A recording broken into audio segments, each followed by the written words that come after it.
Meus caros, estamos de volta para mais um bloco dos estudos sobre a responsabilidade civil. Dessa vez falaremos sobre o dano e falaremos especificamente sobre o dano material. Ok?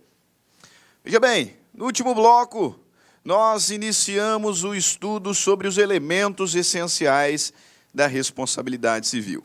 E lá, falamos sobre a conduta e as características que são próprias da conduta ensejadora de responsabilidade civil.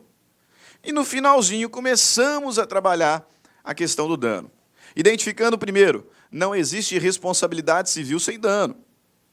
Então eu posso ter situações absurdas do indivíduo que, muito embriagado, assume o carro, sai dirigindo em alta velocidade, fura vários sinais, mas não atropela ninguém, não causa nenhum dano, e por isso, a despeito de todo esse perigo abstrato, dessa conduta absolutamente irresponsável e reprovável, ele não poderá ser responsabilizado civilmente.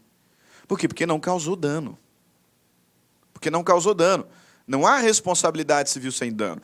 Em algumas situações, esse dano é até presumido. Mas tem que ter dano. Tem que ter dano. E seguimos ainda na aula passada, falando sobre o conceito de dano e as características. Nós identificamos que o dano é todo aquele prejuízo que me causa uma redução patrimonial ou uma lesão a direitos extrapatrimoniais. Dessa forma, não temos dúvida de que o dano pode ser tanto patrimonial quanto extrapatrimonial. Por isso que eu deixei aqui esse slide em branco, para poder construir com você um gráficozinho aqui a respeito das espécies de danos, que é o tema que vai tomar as nossas próximas aulas. Eu sei o que é dano, sei que o dano é imprescindível para a responsabilidade civil, só que existem várias espécies de dano, né? Dano ou prejuízo.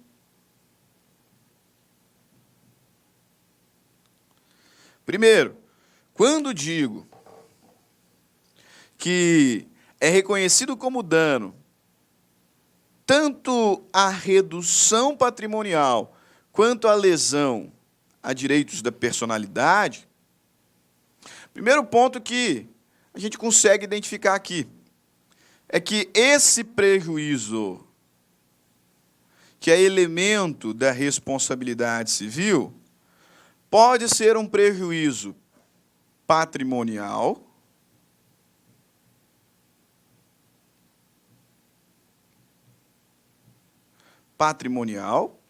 ou um prejuízo extrapatrimonial.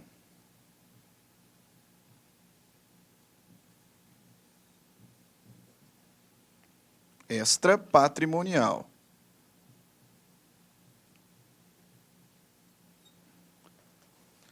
Tanto o prejuízo patrimonial quanto o prejuízo extrapatrimonial podem causar dano.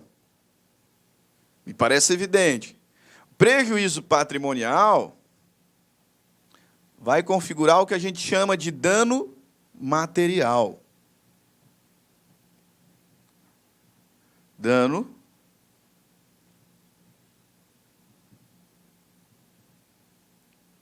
material. E o prejuízo extrapatrimonial configura o que chamamos de dano moral. Acabou? De forma alguma. Por quê? Porque esse dano material, atualmente, ele se divide em três espécies.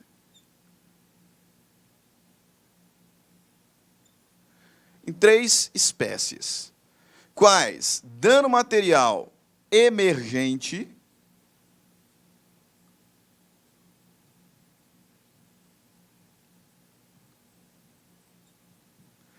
dano material emergente, dano material, lucro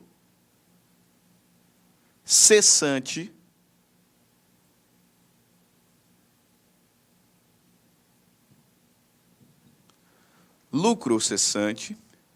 e dano material decorrente da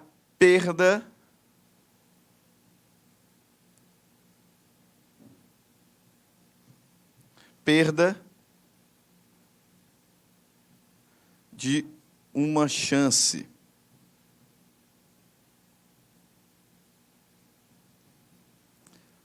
Perda de uma chance. Okay? São as 3 espécies de danos materiais que nós reconhecemos. Dano material emergente, dano material lucro cessante, que estão expressamente previstos na lei, e o dano material decorrente da perda de uma chance, né, que, para a maioria, é uma espécie de dano material. Por isso que eu coloco aqui, e eu também assim entendo.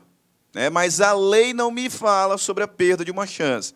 É a jurisprudência e a doutrina.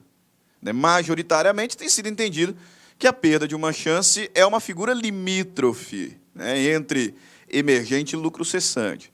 Alguns vão colocar a perda de uma chance como dano moral. Né? Prefiro dessa forma aqui. E me parece que é o majoritário entendimento. Né? Inclusive, nos nossos estudos, nós vamos trabalhar a perda de uma chance na aula de dano material. Final da aula de dano material.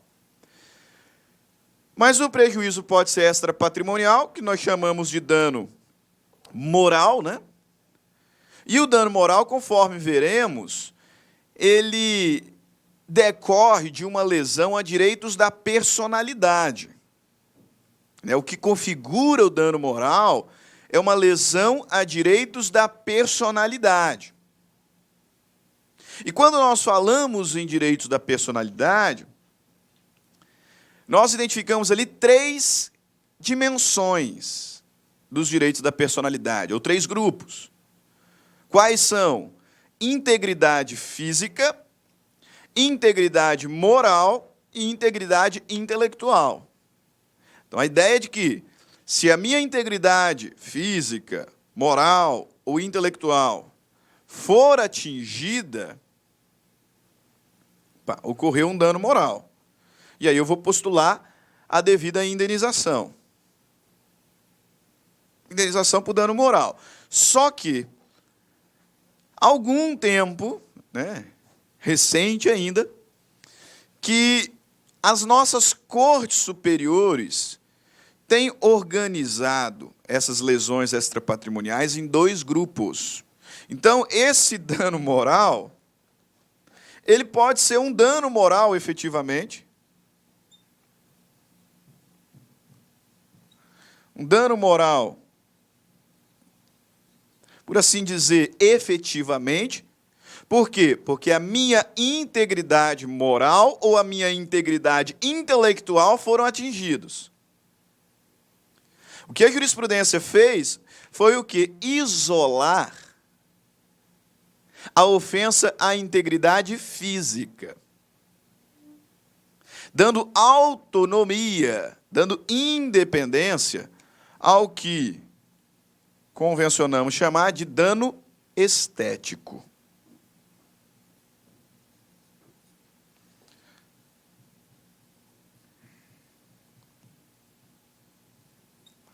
Dano estético.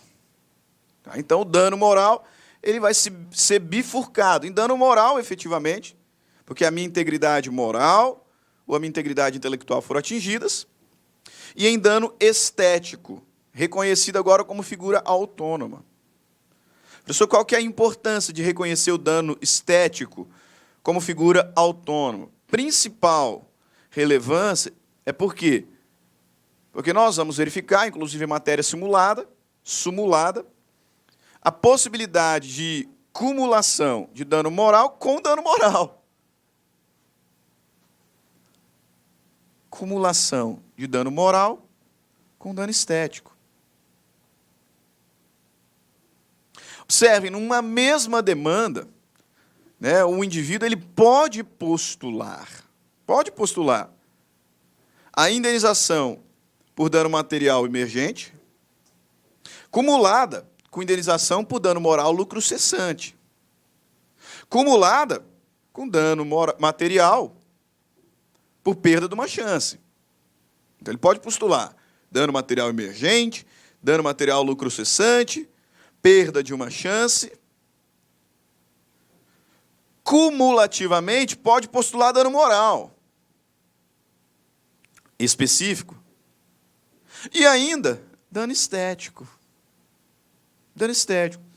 Imagina que, né, eu mesmo sendo professor e advogado, a vida não está fácil para ninguém, né? Faço um bicozinho de Uber, né, nas horas vagas, né, quando eu não estou na faculdade, quando eu não estou aqui gravando, quando eu não estou nos cursos preparatórios, quando eu não estou advogando, aí eu aproveito e saio ali como motorista de aplicativo, né, para fazer um extra.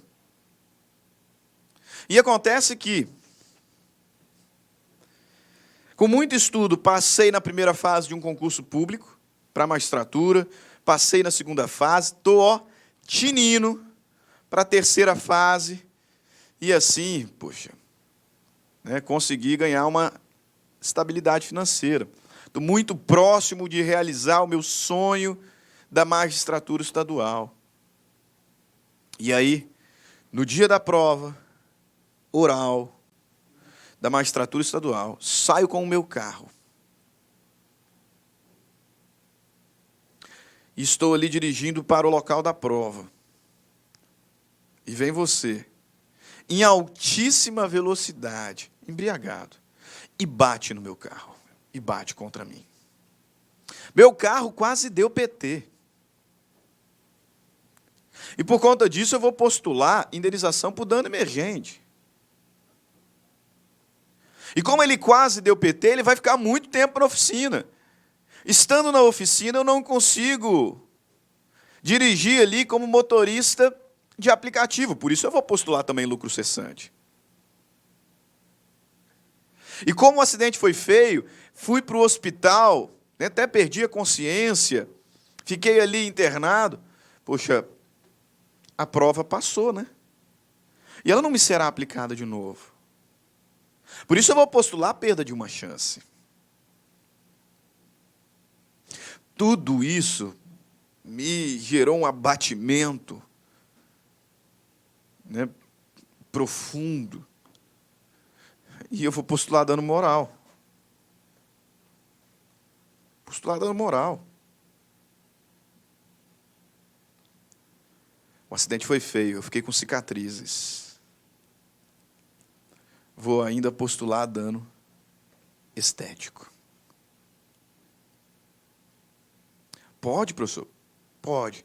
Pode por quê? Porque são figuras autônomas. São figuras ali independentes. Ok? Nós vamos começar pelo estudo do dano material.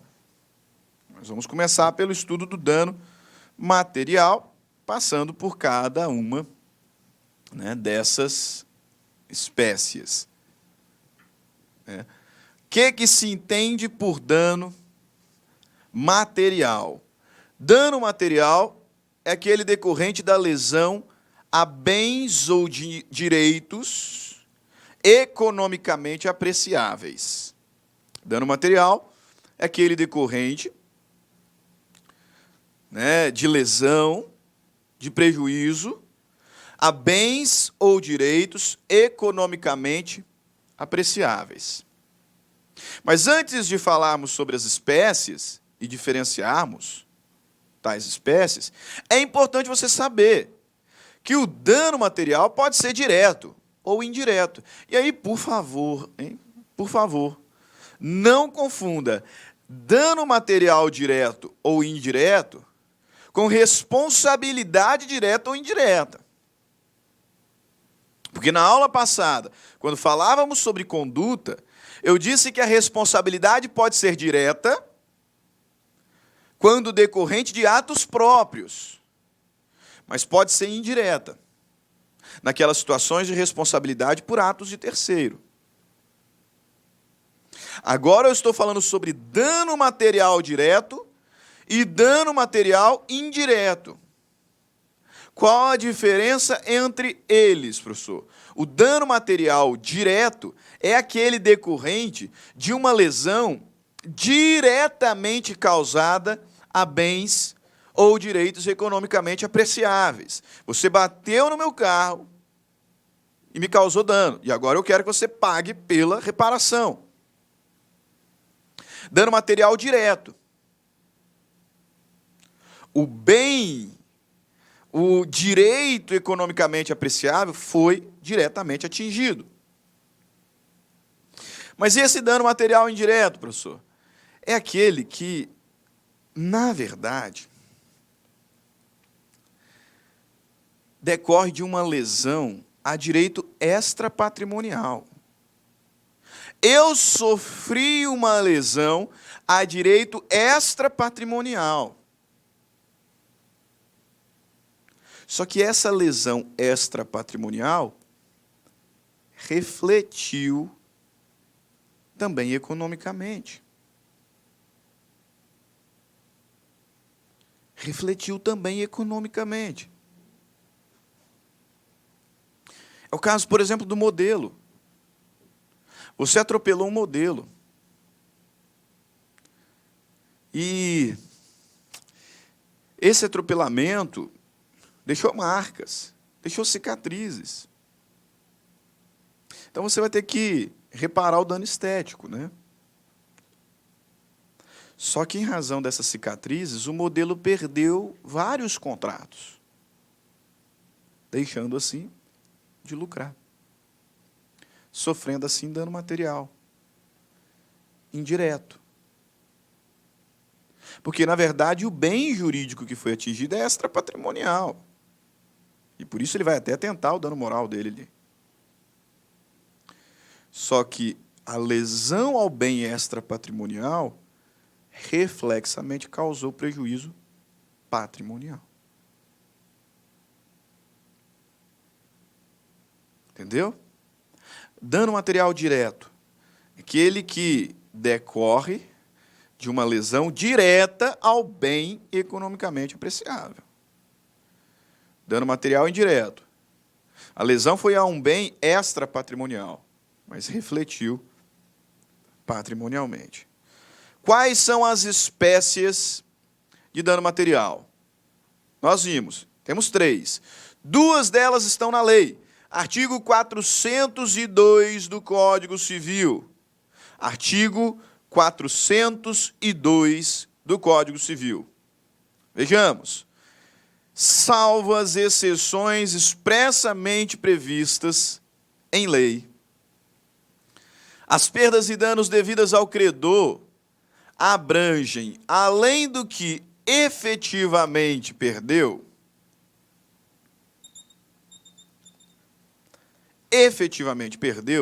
o que também razoavelmente deixou de lucrar. Salvo as exceções expressamente previstas em lei, as perdas e danos devidas ao credor abrangem, além do que ele efetivamente perdeu, o que razoavelmente deixou de lucrar. Aqui estão as 2 primeiras espécies de dano material. Quais? Dano emergente e lucro cessante. Não está no artigo 402, mas sim na jurisprudência, na doutrina, a terceira figura, que é a perda de uma chance. Vamos lá entender cada uma delas? Primeiro, dano material emergente. O que se entende por dano material emergente? Dano material emergente é aquilo que o indivíduo efetivamente perdeu. Aquilo que o indivíduo efetivamente perdeu. Então, nós estamos diante de uma efetiva diminuição patrimonial. Por isso que aqui o cálculo nem é tão difícil. Nós veremos que hoje existe um problema muito complicado com relação à fixação do dano moral. Mas o dano material, especialmente dano emergente, não é tão difícil, porque é matemática simples. Quanto que o ofendido tinha? Quanto que ele ficou depois da lesão? Ponto. O dano material emergente é uma efetiva diminuição patrimonial. O dano material emergente é aquilo que o indivíduo efetivamente perdeu. Você não bateu no meu carro? Beleza. Você vai ter que pagar o conserto do carro. Dano material emergente. Mas como eu sofri, aqui alguns machucados, eu tive que ir para o hospital. E lá no hospital eu deixei uma grana, por conta da internação. E depois do hospital, eu tive que comprar uma série de remédios. Tudo dano material emergente. O conserto do carro, os gastos médicos, os gastos com remédio, tudo dano material emergente. Tudo o que eu efetivamente perdi. Dano material emergente. Que a gente identifica de uma forma simples, aplicando a chamada teoria da diferença. Qual era o patrimônio do ofendido antes da conduta e como é que ficou depois? Antes da conduta eu tinha um carro, que agora está bem deteriorado. Antes da conduta eu tinha R$5.000, que eu gastei no médico. Antes da conduta eu tinha R$2.000, que em razão do acidente eu gastei com remédios. Dano material emergente. Só que, no contexto do dano material, eu não estou autorizado apenas a postular aquilo que eu efetivamente perdi. Posso também postular aquilo que eu razoavelmente deixei de ganhar. É o que nós chamamos de lucro cessante. Lucro cessante, sempre lembrando que nós não indenizamos dano hipotético, né? Então é necessário uma margem de certeza. E essa margem de certeza no lucro cessante ela é bem segura. Por quê? Deverá ser indenizado aquilo que eu deixei de ganhar. Aquilo que eu razoavelmente deixei de ganhar por conta da conduta praticada pelo ofensor. Você, quando me atropelou, quando você bateu no meu carro, você me causou dano emergente. As avarias no carro, aquilo que eu gastei com medicamento, aquilo que eu gastei no hospital. Só que, nesse período de quase 2 meses, que eu fiquei ali hospitalizado, de alimentos, porque o seu José atropelado poderia viver, segundo os dados do IBGE, até 73 anos. Só que ele não ficaria até os 73 anos sustentando os filhos. Esse filho de 15 anos mesmo, a média, que sai aos 24 a 25 anos, então ele seria sustentado pelo pai mais uns 10 anos. Então, para ele, você não vai pagar 23 anos de alimentos. Eu vou considerar a expectativa de vida do indivíduo que morreu, mas vou levar em consideração também a idade dos dependentes. Então, ali, o judiciário vai estabelecer 10 anos, 9 anos de indenização. Entendeu? Ah, professor, beleza, aqui eu entendi o tempo. Então, eu vou considerar a expectativa de vida, e a idade dos dependentes. Para o juiz chegar ali num termo final para esses alimentos. Mas e o valor? E o valor? O parâmetro utilizado para estabelecer o valor da pensão tem sido qual? 2/3 do salário do falecido. O STJ entende que 1/3 do meu salário eu utilizo comigo mesmo. Eu sou casado, tenho filho, 1/3 do meu salário eu utilizo comigo mesmo. 2/3 do meu salário eu utilizo em benefício da minha casa, em benefício dos meus dependentes. Por isso, o STJ entende o seguinte, que o valor da pensão não vai ser o valor do salário do falecido.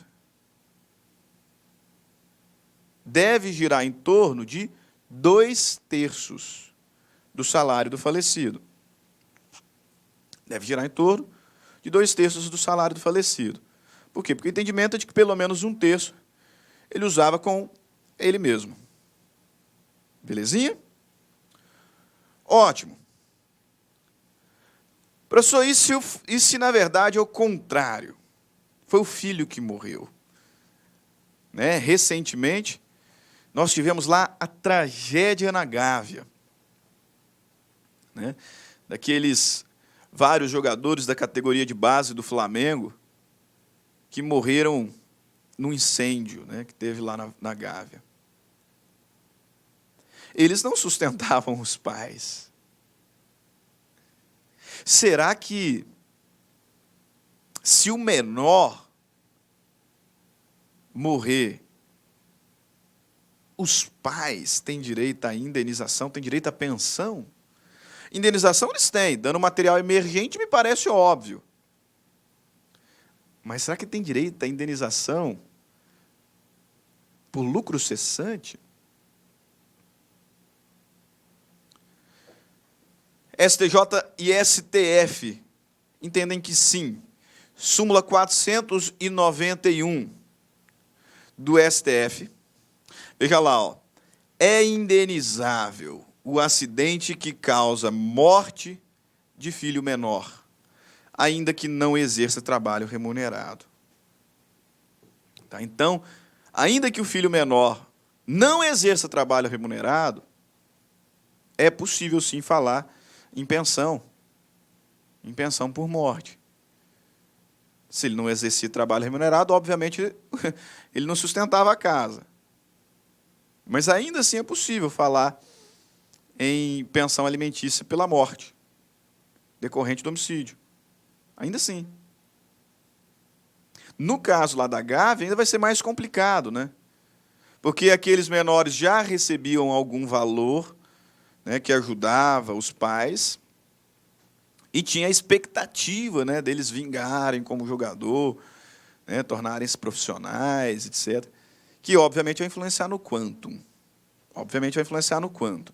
Mas os parâmetros de fixação, nesse caso, que as cortes superiores têm utilizado, são os seguintes. Primeiro, qual vai ser o valor da pensão? 2/3 do salário do falecido. Aí ele não tinha salário, 2/3 do salário mínimo. Quanto tempo que ele vai pagar, professor? Aí veja bem, aqui o parâmetro de tempo muda um pouquinho. O STJ entende que o filho, ele fica em casa, né, na casa dos pais, até 24 e 25 anos. Né? Depois ele vai cuidar da própria vida. Então, que o filho ele contribui para as despesas do lar, né, da casa, dos pais, onde ele mora, até 24, 25 anos.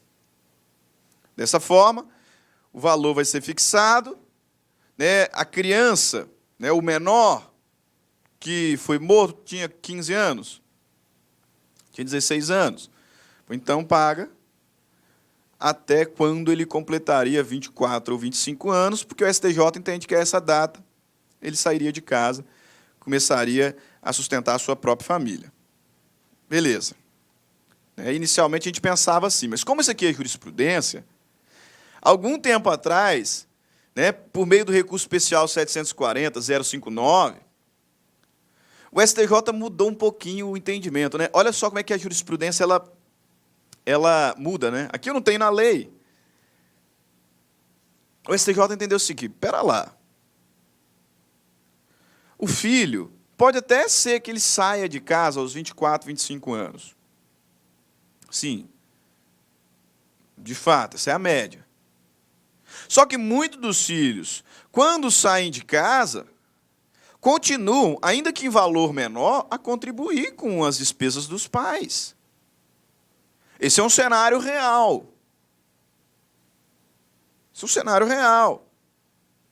O filho sai lá de casa aos 24, 25 anos, vai criar a sua própria família, vai suportar, né, e vai sustentar a sua própria família.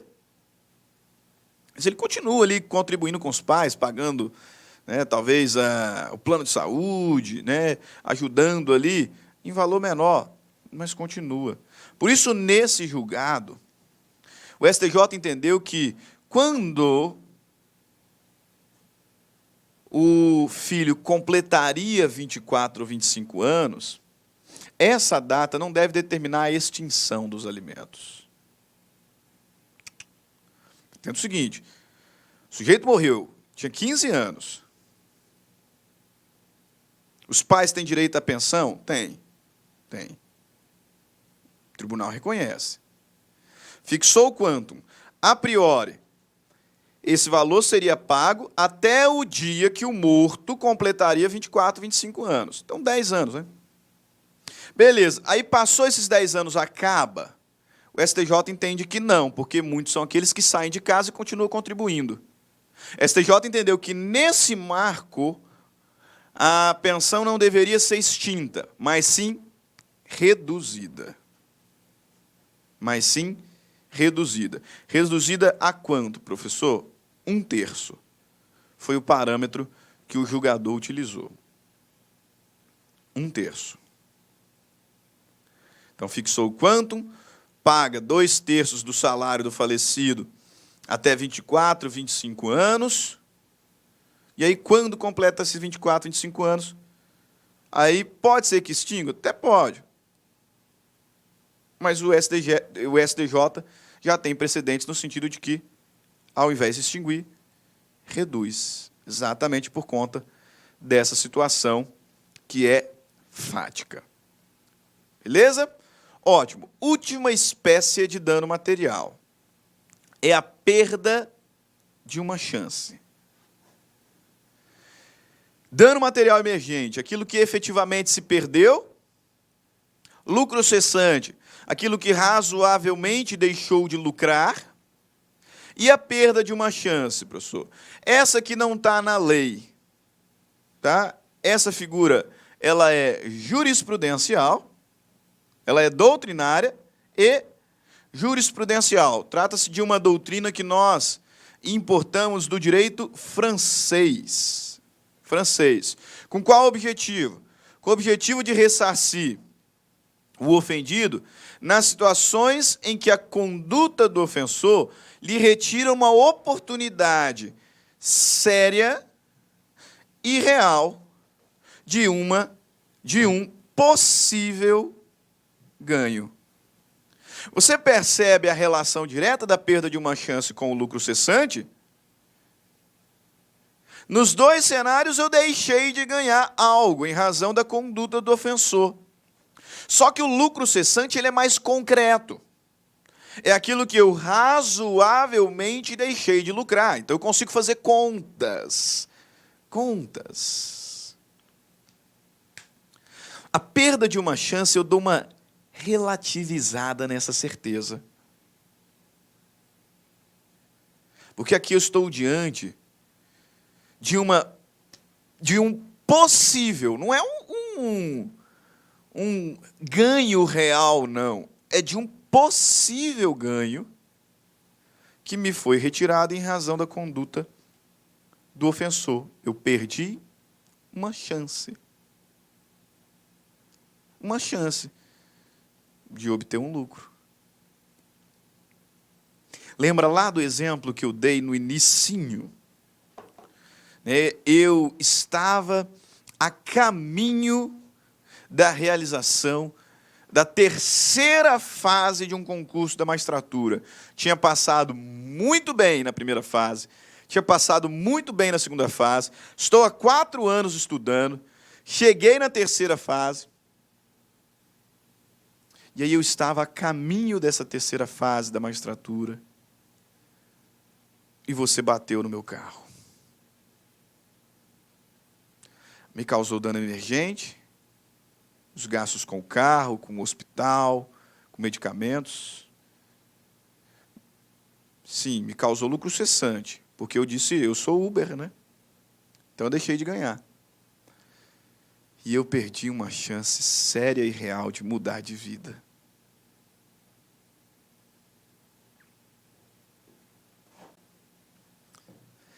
Indenização pela perda de uma chance.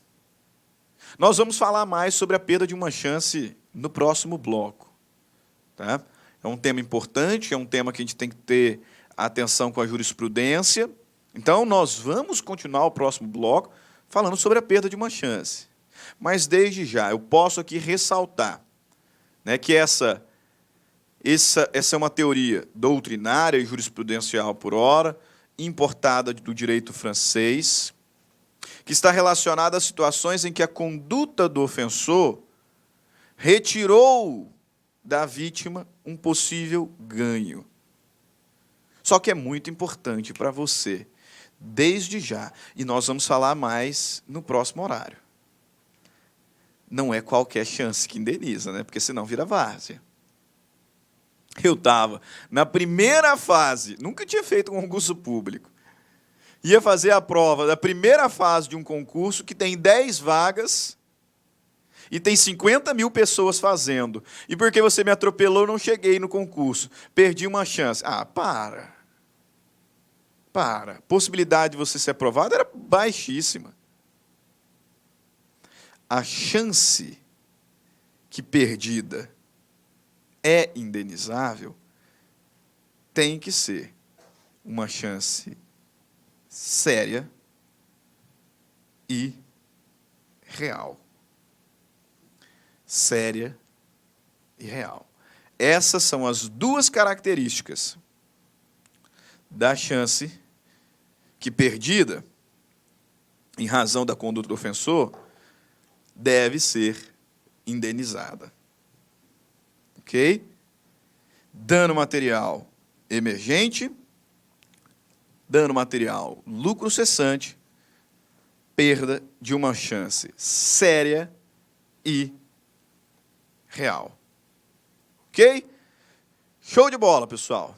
Nós ficamos por aqui no estudo dos elementos essenciais da responsabilidade civil. Estamos falando sobre dano material. Vá lá, tome aquela água, aquele café e volte, porque nós vamos continuar estudando acerca da perda de uma chance, tema muito importante, e ato contínuo. Começaremos a falar sobre o dano moral, também tema muito presente em concursos públicos. Ok? Ficamos por aqui. Grande abraço, fiquem com Deus e até as próximas aulas. Tchau, tchau. Clique lá.